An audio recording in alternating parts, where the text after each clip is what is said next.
Hello happy purse இந்த வீடியோவில் பார்த்தீங்கன்னா T20 world cup 2024 group D டீமோட இந்த குரூப் ஸ்டேஜஸ் மேட்சஸ் இப்போ தான் முடிஞ்சிருக்கு. அதோட ஓவரால் ரிவ்யூ தான் பார்க்க போகிறோம். ஸோ இந்த குரூப் டியில் வந்து பார்த்தீங்கன்னா சூப்பர் எயிட்டுக்கு வந்து சவுத் ஆஃப்ரிக்காவும் பங்களாதேஷும் வந்து குவாலிஃபை ஆயிருக்காங்க. பட் இதுதான் வந்து ரொம்ப ஒரு மாதிரி இருந்த குரூப் இது. ஏன்னா வந்து பார்த்தீங்கன்னா சவுத் ஆஃப்ரிக்கா, ஸ்ரீலங்கா, பங்களாதேஷ் எல்லாமே நல்ல வெல் ஸ்ட்ராங்கடான ஒரு டீம் தான். பட் இதில் வந்து அன்ஃபார்ச்சுனேட்டாக வந்து சவுத் ஆஃப்ரிக்கா வந்து பார்த்தீங்கன்னா வேர்ல்ட் கப் விட்டு வெளியே போயிருக்காங்க. அது வந்து பெரிய ஷாக்கிங்காக தான் இருந்தது. காரணம் என்னன்றது வந்து பார்த்தீங்கன்னா சவுத் ஆஃப்ரிக்காவில் எல்லாருமே நல்ல பேட்டர்ஸ் தான். ஓப்பனர்ஸுமே நல்ல ஒரு யங்ஸ்டர்ஸ் ப்ளஸ் மிடில் ஆர்டர் நல்ல ஸ்ட்ராங்காக தான் இருக்குது. சேம் டைம் நிறைய ஆல்ரவுண்டர்ஸ் ப்ளஸ் வந்து நல்ல ஒரு ஹிட்டர்ஸ் இருக்காங்க. போலர்ஸும் நல்ல ஸ்ட்ராங்கான pace bowlers like Nuwan Thushara, Mahesh Pathirana, அது மாதிரி மகேஷ் தீக்ஷனா, இந்த மாதிரி வந்து வனிது அசரங்கா எல்லாருமே நல்ல சாம்பியன் பிளேயர்ஸ். அப்படி இருந்துமே இவங்க வந்து பயங்கரமா சொதப்பியிருக்காங்க இந்த வேர்ல்ட் கப்ல. அது வந்து கொஞ்சம் ஷாக்கிங்கா தான் இருந்தது பார்க்க. ஏன்னா ஒரு நல்ல ஸ்குவாட வச்சுக்கிட்டு இவங்க வந்து எப்படி சொதப்புனாங்கன்றது. ஏன்னா அது காரணம் அ இந்த குரூப்ல இருக்க மிச்ச 2 டீம்ஸ், மிச்ச 4 டீம்ஸ்ல 2 டீம் வந்து பயங்கர ஸ்ட்ராங்கான டீம்ஸ். அதுதான் இந்த இந்த குரூப்லயும் கொஞ்சம் ஒரு ப்ராப்ளம். எப்படி நமக்கு அந்த ஒரு அந்த ஒரு வெஸ்ட் இண்டீஸ், அதே மாரி ஆப்கானிஸ்தான் லைக் அந்த அந்த குரூப் எப்படி இருந்ததோ, அதே மாரி தான் இந்த குரூப்புமே கொஞ்சம் ஒரு ஸ்ட்ராங்கான டீம்ஸ் இருக்கக்கூடிய ஒரு குரூப் தான். கொஞ்சம் டஃப் குடுத்தாங்க. இதுல இருக்க மிச்சம் 4 டீம்ஸுமே வந்து சவுத் ஆஃப்ரிக்காவுக்கு டஃப் குடுத்தாங்க. அதான் வந்து ஒரு பெரிய ப்ராப்ளம் ஆயி போச்சு சவுத் ஆஃப்ரிக்காவுக்கு. ஏன்னா வந்து நல்ல பேசர்ஸ் பாருங்க. நுவான் துஷாரா, மதீஷ பதிரண்ணா, மகேஷ் தீக்ஷனா, வனிது அசரங்கா, அதே மாதிரி வந்து பார்த்தீங்கன்னா இவரு சரிதா ஸ்ரீலங்கா, குஷல் மெண்டீஸ், ரொம்ப பிரமாதமான ஒரு டீம். இதை வச்சுட்டு எப்படி அவங்க சொதப்புனாங்கன்றது எனக்கு தெரியல. ஏன்னா இதுக்கான காரணங்கள் வந்து நம்ம வந்து அவங்க ஆடின கிரிக்கெட்டையும் சொல்லலாம். அட் த சேம் டைம் வந்து பார்த்தீங்கன்னா லைக் வந்து ஆப்போசிட்ல ஆன டீம்ஸ் எல்லாமே ஸ்ட்ராங்காக இருந்தாங்க. ஏன்னா இந்த குரூப்ல வந்து பார்த்தீங்கன்னா நெதர்லாண்டுமே நல்லா தான் ஆடினாங்க ஸ்ரீலங்காக்கு அகேன்ஸ்ட். அதே மாதிரி நேபாள் இவங்களுமே நல்லா தான் ஆடினாங்க. எல்லா டீம்ஸுமே வந்து ரொம்ப நல்லா இவங்களுக்கு அகேன்ஸ்டாக ஆடும்போது வந்து ரொம்ப ஒரு மாதிரி டம்ப் ஆயிட்டாங்க இவங்க. ஏன்னா வந்து அது போக இவங்களுக்கு வந்து எப்பவுமே வந்து அந்த ஒரு மிடில் ஆர்டர்ல எப்பவுமே ஒரு ஸ்ட்ராங்கான ஒரு பேட்டிங் இருக்கும். ஏன்னா ஸ்ரீலங்கா பொறுத்தவரைக்கும் எப்பவுமே இந்த சங்கக்கரா, ஜெயவர்தனா, தில்ஷன், சனஜ் ஜெயசூர்யா இந்த மாதிரி அந்த ஒரு மிடில் ஆர்டர் அவங்களுக்கு வந்து ரொம்ப ஒரு பயங்கரமான ஒரு மிடில் ஆர்டரா இருக்கும். பட் அது இந்த வாட்டி இல்லை. எல்லாமே ஒரு புது யங்ஸ்டர்ஸ்ன்றதுனால புது யங்ஸ்டர்ஸ் சொல்ல முடியாது. இவங்க ஒரு சில ஐசிசி டோர்னமெண்ட் ஆடிட்டு தான் வந்திருக்காங்க. அப்படி இருக்கும்போது அவங்க வந்து பெருசாக அந்த அளவுக்கு ஒரு ஒரு இன்எக்ஸ்பீரியன்ஸ்ட் பேட்டிங் லைனப் அங்கே தெரிஞ்சுது. இவங்க இந்த வேர்ல்ட் கப்ல சொதப்பினதுக்கு காரணம் பேட்டிங் தான். எல்லா மேட்சஸுமே சொதப்பினாங்க. ஃபைனலாக அந்த ஒரு மேட்ச் மட்டும் தான் அடிச்சாங்க. ஃபைனல் மேட்ச் மட்டும் தான் இது நேபாளுக்கு எதிர்க்க அடிச்சாங்க. அது தவிர அவங்க வந்து பார்த்தீங்கன்னா மிச்சம் எல்லா எல்லா மேட்சஸுமே வந்து ரொம்ப சொதப்பியிருந்தாங்க அவங்க ஸ்ரீலங்கா பொறுத்த வரைக்கும். ஒரு 150 அடிக்கிறதுக்கே ரொம்ப கஷ்டப்பட்டிருந்தாங்க. பேட்டிங் அவங்க ரொம்ப சொதப்பல் தான் இந்த வேர்ல்ட் கப்ல அவங்க வெளியே போறதுக்கு ஒரு பெரிய காரணமாச்சு. நல்ல ஹிட்டர்ஸ், நல்ல பிளேயர்ஸ் வச்சிருந்தோமே யாரும் பெருசா ஃபார்ம்ல இல்லாததான் ஒரே காரணம். அதே மாதிரி சவுத் ஆஃப்ரிக்கா வந்து பார்த்தீங்கன்னா 4 மேட்ச் ஆடி 4 மேட்ச்மே ஜெயிச்சிருந்தாங்க. நல்ல கன்சிஸ்டன்ட்டா இருந்தாங்க. அவங்களுக்கு ஒண்ணும் அவ்வளோ பெரிய ஸ்டார் பிளேயர், பெரிய பேட்ஸ்மேன் அப்படின்னு சொல்ல முடியாது. ஹென்றி கால்சன் மட்டும் தான் அவங்க டீம்ல ஒரு பயங்கரமான ஒரு ஸ்டார் பிளேயர்னு நீங்க சொல்லலாம். அதை தவிர எய்டன் மார்கம், குவிண்டன் டிகாக்லாம் ஒரு மாதிரி தட்டி தட்டி ஸ்டேபிளா ஒரு மாதிரி ஒரு இன்னிங்ஸை பில்ட் பண்ணக்கூடிய ஒரு பிளேயர்ஸ் தான்.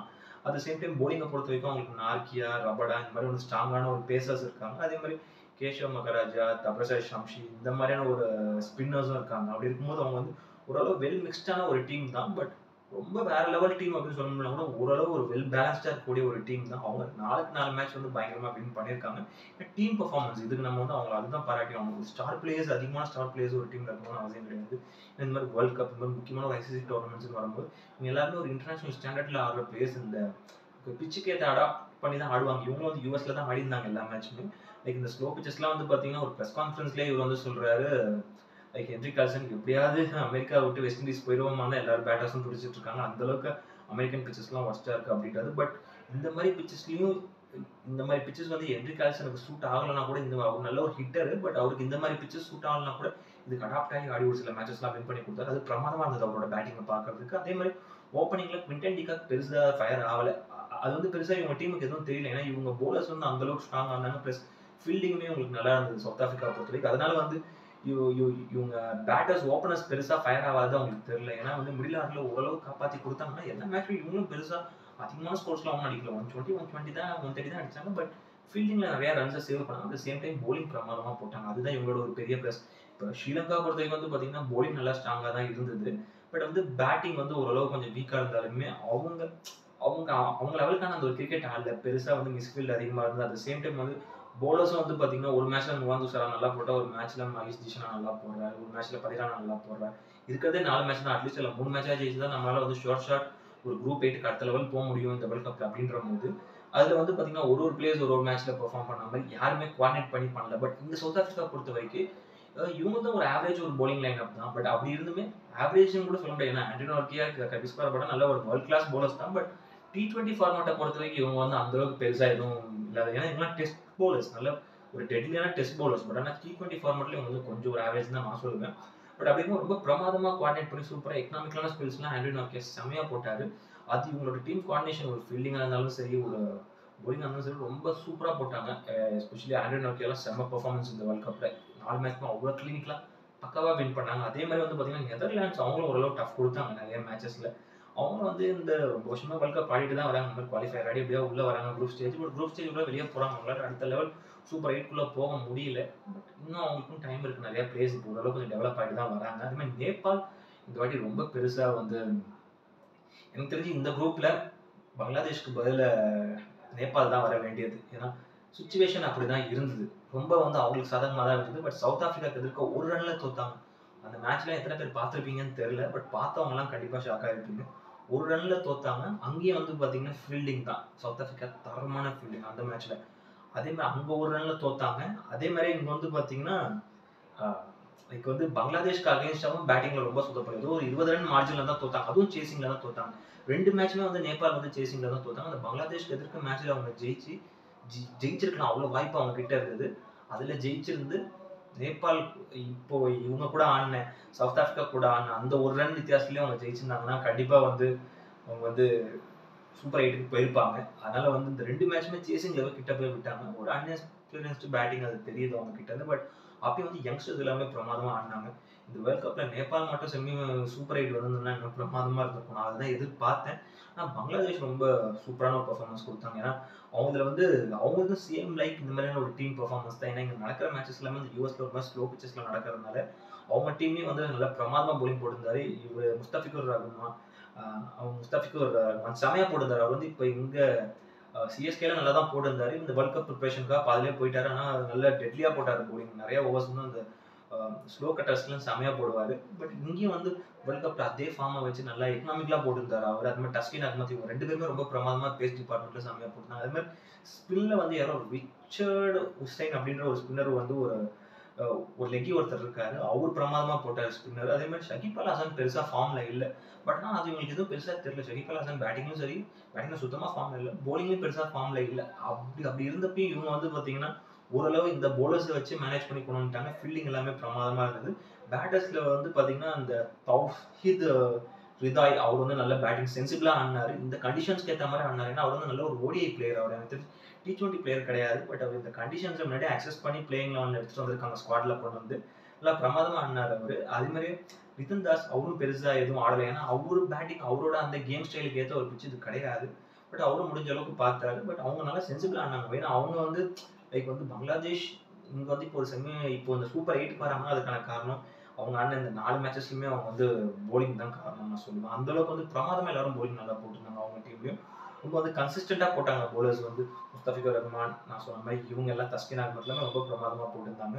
ப்ளஸ் வந்து பேட்டிங் ஓரளவு ஆவரேஜா ஆடிருந்தாங்க. ஷகிப் அல் ஹசன் இன்னும் ஃபார்முக்கு வந்து நல்லா பேட்டிங் ஆடிருந்தாருன்னா பெரிய பெரிய ஸ்கோர் அவங்க அடிச்சிருக்கலாம். அவருக்கு ஏஜ் ஆகிட்டு வருது. அவர் T20 ஃபார்மேட்னு ஒரு ஸ்டார்ட் ஆகி வேர்ல்ட் கப் வந்த டைம்லேருந்து இப்போ வரைக்கும் எல்லா வேர்ல்ட் கப்பும் ஆடுறாரு. அதனால எனக்கு தெரிஞ்சு இதுதான் அவரோட லாஸ்ட் வேர்ல்ட் கப்பாக இருக்கும் அப்படின்னு தோணுது. பட் ஆனால் ஒரு டஃப் கொடுத்து சூப்பர் 8 வந்திருக்காங்க. பட் செமிஃபைனல் போவாங்களா அப்படின்னு கேட்டிங்கன்னா இந்த டீமை வச்சுக்கிட்டு அவங்க போவாங்களான்றது சொல்ல முடியாது. என்ன வேணாலும் நடக்கலாம். சூப்பர் 8 பார்க்கும்போது தான் தெரியும். அந்த மாதிரி தான் இருந்தது அவங்க டீமும். அதே மாதிரி ஓவராலாக வந்து பார்த்தீங்கன்னா இந்த ஸ்குவாட் வந்து இந்த குரூப் டியும் வந்து ஓரளவு அப்படியே மேட்சஸ்லாம் அப்படியே ஒரு மாதிரி டல்லாக தான் போச்சு. ஏன்னா இந்த யூஎஸ் கண்டிஷன்ஸ்லாம் அந்த மாதிரி தான் இருந்தது. எனக்கு தெரிஞ்சு இந்த குரூப் டியில் நான் ரொம்ப இம்ப்ரெஸ் பண்ண டீம் வந்து பார்த்தீங்கன்னா நேபாள் தான். அந்த அளவுக்கு வந்து யங்ஸ்டர்ஸ் ரொம்ப பிரமாதமாக பேட்டிங்காக இருக்கட்டும், bowling-ஆ இருக்கட்டும், ஃபீல்டிங்காக இருக்கட்டும் ரொம்ப சூப்பரான பெரிய பெரிய டீமை அப்செட் பண்ண ட்ரை பண்ணாங்க. பட் ஆனால் அவங்களால முடியாமல் போயிடுச்சு. அதே மாதிரி தான் இதுலேயும் வந்து ஸ்ரீலங்கா எலிமினேட் ஆகி வெளியே போகிறது எனக்கு ஒரு பெரிய ஷாக்கிங்காக தான் இருந்தது. ஒரு நல்ல ஸ்குவாட் வச்சுருக்காங்க. நல்ல ஒரு கேப்டன்சி, நல்ல திங்கிங்கில் டீம் கோஆர்டினேஷன் பக்கவாக இருந்தால் இவங்க கண்டிப்பாக போயிருக்கலாம். இவங்க செமிஃபைனல் போகக்கூடிய டீம். அந்த மாதிரி ஒரு டீம் வச்சுக்கிட்டு பயங்கரமாக சொதப்பிட்டாங்க. பேட்டிங்கில் பயங்கரமாக சொதப்பிட்டாங்க. ஏன்னா வந்து நல்ல ஹிட்டர்ஸ் இருந்துமே அவங்க ஆடலை. அதுதான் வந்து ஒரு பெரிய மிஸ். ஏன்னா அவங்க இந்த கண்டிஷனை பார்த்து ஒரு மாதிரி பதறிட்டாங்க. என்னடா கண்டிஷன் இப்படி இருக்கு பிச்சஸ்லாம். ஏன்னா அவங்க ஆன ஸ்ரீலங்கன் பிச்சஸ், அவங்களோட ஹோம் கிரவுண்ட் பிளஸ், இதே மாதிரி வந்து பார்த்தீங்கன்னா இந்தியன் பிச்சஸ் இதெல்லாம் வந்து பார்த்தீங்கன்னா லைக் வந்து ஒரு மாதிரி பேட்டர்ஸ்க்கும் நல்லா சாதகமாக இருக்கும். அட் சேம் டைம் ஓரளவு ஸ்பின்னர்ஸ் அண்ட் பேசர்ஸ்க்குமே சாதகமாக இருக்கும். ரொம்ப ஈக்குவலி ஒரு கிரிக்கெட் ஆடக்கூடிய பிச்சர்ஸஸ் தான் இருக்கும். சில பிச்சர்ஸ் வந்து பேட்டிங் பிச்சர்ஸாகவும் இருக்கும். பட் இந்த மாதிரி ஒரு நியூட்ரல் பிச்சர்ஸ் இருக்கும். பட் ஆனால் இங்கே வந்து பார்த்தீங்கன்னா ஃபுல் அண்ட் ஃபுல் பவுலர் ஃப்ரெண்ட்லியாக போனனால அவங்களால பேட்டிங் எதுவுமே ஸ்கோர் பண்ண முடியல. ஏன்னா இங்கே இருக்க கண்டிஷன்ஸ் வந்து பார்த்தீங்கன்னா இவங்க ஆடின கண்டிஷன்ஸ்லாம் யூஎஸ் கண்டிஷன்ஸ்லாம் எப்படியா தட்டு மாதிரி ஒரு 120 ரன் எப்படியா அடிச்சிருங்க பேட்டர்ஸ். அடிச்சதுக்கப்புறம் நம்மக்கிட்ட ஒரு ஆவரேஜ் பவுலராக இருந்தால் கூட போட்டு நம்மளால டிஃபெண்ட் பண்ண முடியும் அப்படின்ற ஒரு மைண்ட் செட்டில் தான் இந்த மாதிரி கண்டிஷன்ஸில் ஆட முடியும். பட் இவங்க நல்ல பேசர்ஸ் பவுலர்ஸ் வச்சிருந்துமே பேட்டர்ஸ் அது ஒரு 120 கூட அடிக்க கஷ்டப்பட்டது தான் இவங்களால ரொம்ப கஷ்டப்பட்டு அவங்களோட லாஸ்ட் லீக் மேட்ச்ல 200லாம் அடிச்சாங்க. அது வந்து லைக் அது வந்து ஒரு ஆறுதல் வெற்றியாக தான் போயிருக்கு அவங்களுக்கு. ஓவராலாக இந்த குரூப் டீமே வந்து நல்லா தான் இருக்கு. கண்டிப்பாக இதில் வந்து இப்போ வந்து சவுத் ஆஃப்ரிக்கா பங்களாதேஷ் உள்ள போகிறாங்க. எனக்கு தெரிஞ்சு சவுத் ஆஃப்ரிக்கா இப்போவே நான் சொல்லிடுறேன் செமிஃபைனல் ஷுவராக போயிடுவாங்க. அந்த மாதிரி ஒரு ஃபார்மில் இருக்க ஒரு டீம். பட் ஆனால் அவங்க ஒரு மாதிரி சோக்கர்ஸ் தான். செமிஃபைனலில் போய் தோக்குற சோக்கர்ஸ் தான். அது சில டீமுக்கு அந்த சோக்கர்ஸ்னு எழுதி வச்சிட்டாங்க. ஈவன் நம்ம இப்படி சொல்லும் போது இப்போ இந்தியாவே அந்த மாதிரி தான் ஆடிட்டு இருக்காங்க. ரீசெண்டாக லாஸ்ட் ஒரு 12 to 13 இயர்ஸாக அவங்க கப் அடிச்சு ரொம்ப நாள் ஆகுது. அதனால வந்து பார்த்தீங்கன்னா வேர்ல்ட் கப் அவங்க அடிச்சு ரொம்ப நாள் ஆகுதுன்ற போது கொஞ்சம் இதுவே நம்மளே அந்த மாதிரி தான் ஆடிட்டு இருக்கோம். ஆனால் சவுத் ஆஃப்ரிக்கா பரம்பரை சோக்கர்ஸ் அவங்க அந்த மாதிரி தான் ஆடிட்டு இருக்காங்க. பட் இப்போ வந்து இந்த வேர்ல்ட் கப்பில் நல்ல ஒரு ஃபுல் ஃப்ளெஜ்டான ஒரு ஃபார்மில் இருக்காங்க. இதே ஃபார்மில் டீம் கோஆர்டினேஷன் பக்கவாக பண்ணி fielding and batting and bowling மூணுத்துலேயுமே 3 டிபார்ட்மெண்ட்லேயும் ரொம்ப பிரமாதமாக பண்ணாங்கன்னா சூப்பர் 8ல் அவங்க நல்லா பெர்ஃபார்ம் பண்ணி அது வந்து டேரக்ட் த்ரூ செமிஃபைனல்ஸ் போகலாம். பார்ப்போம் எப்படின்றது அவங்க எப்படி பெர்ஃபார்ம். என்னை பொறுத்த வரைக்கும் சவுத் ஆஃப்ரிக்கா செமிஃபைனல் போகும் அப்படின்ற மாதிரி தோணுது. பங்களாதேஷ் ஒரு மாதிரி தான் இருக்குது. பார்ப்போம். அவங்கள பங்களாதேஷும் ஒன்றும் அவ்வளோ பெரிய டீம்ஸ் எல்லாம் அடிச்சு உள்ள வரல. ஒரு சின்ன சின்ன டீம்ஸ் தான் அடிச்சு வந்திருக்காங்க குரூப் ஸ்டேஜில். அப்படி இருக்கும்போது வந்து பார்ப்போம் எப்படின்னா பங்களாதேஷ் வந்து சவுத் ஆஃப்ரிக்காவுக்கு எதிர்க்க தோத்தாங்க. அதை தவிர அவங்க ஜெயிச்சதெல்லாம் ஸ்ரீலங்கா, நெதர்லாந்து, நேபாள் இந்த மாதிரி டீம்ஸ் தான். அதனால இங்கே குரூப் 8ல் ஆட போகிறது எல்லாமே கொஞ்சம் பெரிய டீம்ஸ், ஒரு டாப் லெவல் டீம்ஸ்ன்ற போது கொஞ்சம் காம்படிஷன் அதிகமாக இருக்கும். அதனால் சவுத் ஆஃப்ரிக்கா எனக்கு தெரிஞ்ச செமிஃபைனல் போக பாசிபிளாக இருக்குது. ஓவராலாக இந்த குரூப் டியில் இருக்க எல்லா மேட்சஸுமே ஓரளவு ரொம்ப நல்லா தான் போயிருந்தது.